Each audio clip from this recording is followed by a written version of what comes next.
Okay, we're continuing with quotes, alphabetical order from this book, Holy Grail of Wisdom Quotes by me, Pete Rogers. We're doing Claude Shannon, George Bernard Shaw, and Fulton Sheen today. Claude Shannon was an American scientist, engineer who figured out how to transmit information digitally over long distances with this Boolean logic that facilitated, the internet.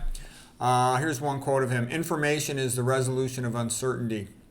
The fundamental problem of communication is reproducing at one point, either exactly or approximately, a message selected from another point. Okay? So digitization of information was the key thing there. George Bernard Shaw, he was an Irish writer, especially known for writing plays. He had a funny comment on another person's book. He said, "I find fault only with three things in your story, the beginning, the middle, and the end. All great truths begin as blasphemies." There's a lot of truth in that people don't get pissed off about lies and jokes. They get pissed off about the truth. The single biggest problem in communication is the illusion that it has taken place. Like, what could get you in trouble in medicine? If you mention the fact that chemotherapy really doesn't work that well for most cancers, that'll piss people off, okay? If you mention the fact that all the drugs for obesity, diabetes, hypertension, coronary artery disease don't work well, that'll piss people off. But those are the truth, okay? And the same thing for autoimmune disease, for the most part.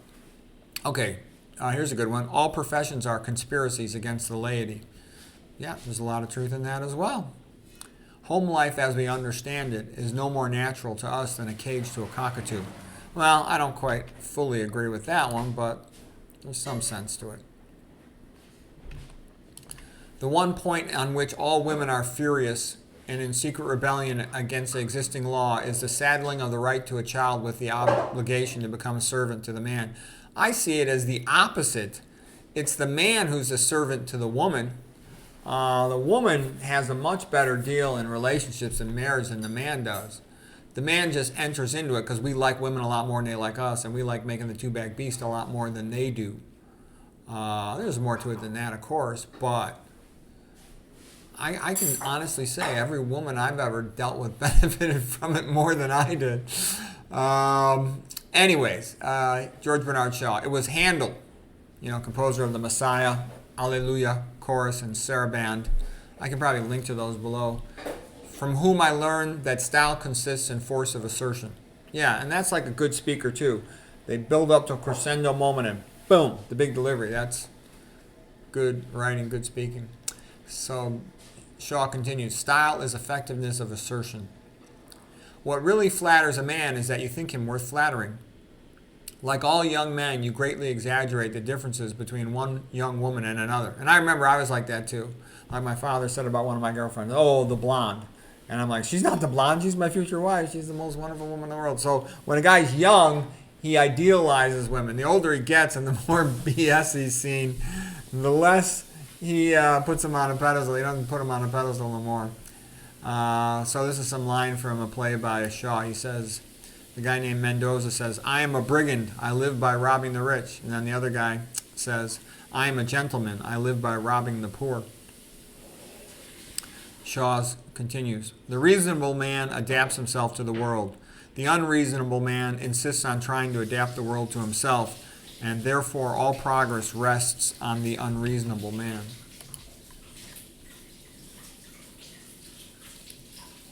Okay, Shaw continues. When a man wants to murder a tiger, he calls it sport, but when the tiger wants to kill him, he calls it ferocity. If I want to tell a joke, I just tell the truth. There's nothing funnier. You say why, I say why not. The true artist will starve, let his wife starve, his children go barefoot, his mother drudge for his living at 70 sooner than work on anything but his art. The truth is the one thing that nobody will believe. That's been my experience too. The closer you approach the truth, the more the resistance to hearing it becomes. Most people really can't handle the truth. They freak out by it. Because you have to already know a lot, and because you keep approaching the truth asymptotically, you get closer and closer and closer. You don't get fully there. And most people aren't even ready to get halfway there, and therefore they never get close to it.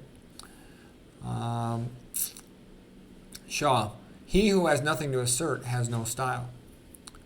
The test of a man or woman's breeding is how they behave in a chloral. I think that's a good one too, because a lot of people can be pleasant when things are good. But how do they behave when things are bad? That's a sign of who they really are. And one of the things I can tell you, that's a great quote there by Shaw. You see how some people behave when things are really bad, and you really get a sense of who they really are, what they really are, whether they're high class or low class or no class. That's why also you got to go out with a woman for at least a year before you get married, because first 3 months she wants you, she's gonna be all sweet. By 6 months she's gonna break down at times. She's gonna have her period, she's gonna have other things, and you'll start seeing more who she is. By the time you've been with her a year, you'll have a pretty good idea. Not perfect, but pretty good. Shaw continues, the righteous man takes his life in his hand whenever he utters the truth. Progress is impossible without change, and those who cannot change their minds cannot change anything. When a stupid man is doing something he is ashamed of, he always declares that it is his duty. Yeah, so you can think of it like that in the 1930s when people would do evil crimes. They would just say, I was just following orders, I was just following orders. And then you see the same thing today. And I see people behave terrible, and they just say, well, that's what I was told to do by my job. And America's not going to get better until people say, I'm going to do what's right, regardless of some stupid-ass rule. All right, now we're going to look at a few quotes by Fulton Sheen. Fulton Sheen was a priest. Here's what he has to say, the first one. Jealousy is a tribute which mediocrity pays to genius. The tragedy of our time is that those who still believe in honesty lack fire and conviction, while those who believe in dishonesty are full of passionate conviction. Yeah, basically, there's always all this big money supporting people to lie and do evil stuff. And there's no money to be good and honest and tell the truth. So even though good, honest, and true, which is the majority of people, totally outnumbers evil, evil's got so much big money behind it that it floods the internet and people think that evil's real and evil's how things should be. And that's why society keeps drifting towards more and more bad, evil behavior.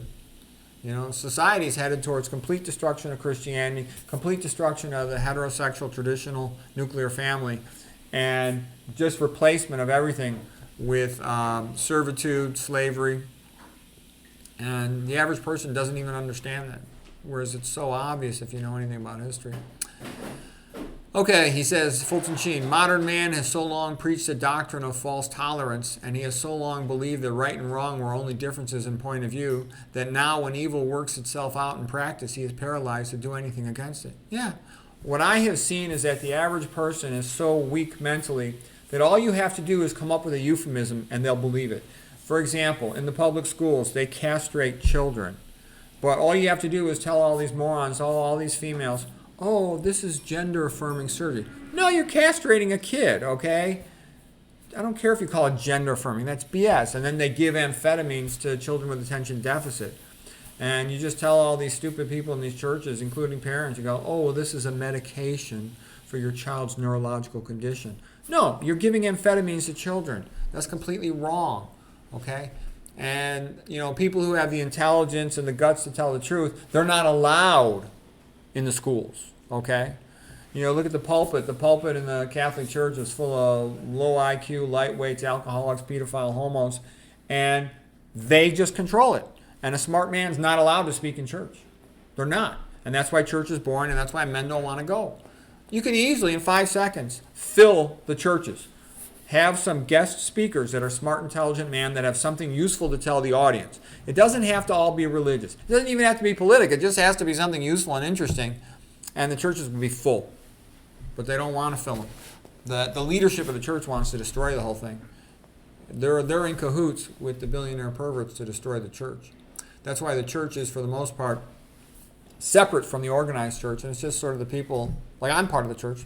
I try to teach people about the history, because when you learn the real history, then you love the Catholic Church. It's the greatest thing that ever happened to mankind. But if you don't know the real history, then you wouldn't believe that. But when you actually know it, you're like, oh my God. Up until, it started going down the tubes, worse and worse by around, it's hard to give you an exact date on that, but, by 1600, it was going down, down, down. Don't get me wrong, there's lots of high points where it was really good, but there's more and more bad points too, as the further out one gets from the Renaissance. Okay, next quote by Fulton Sheen. Very few people believe in the devil these days, which suits the devil very well. He's always helping to circulate the news of his own death. Satan has very little trouble with those who do not believe in him. They are already on his side. If I were not a Catholic and were looking for the true church in the world today, I would look for one church that did not get along with the world. In other words, I would look for the church which the world hated. Yeah. And you just look around the world. In Nigeria, the Christians are being bumped off like crazy. In Europe, bumped off like crazy. In New Zealand, in Australia, in the USA, they're being destroyed everywhere. And it's because they're so stupid. They just sit there and go, oh yeah, go ahead, take a crap on my head, I don't care.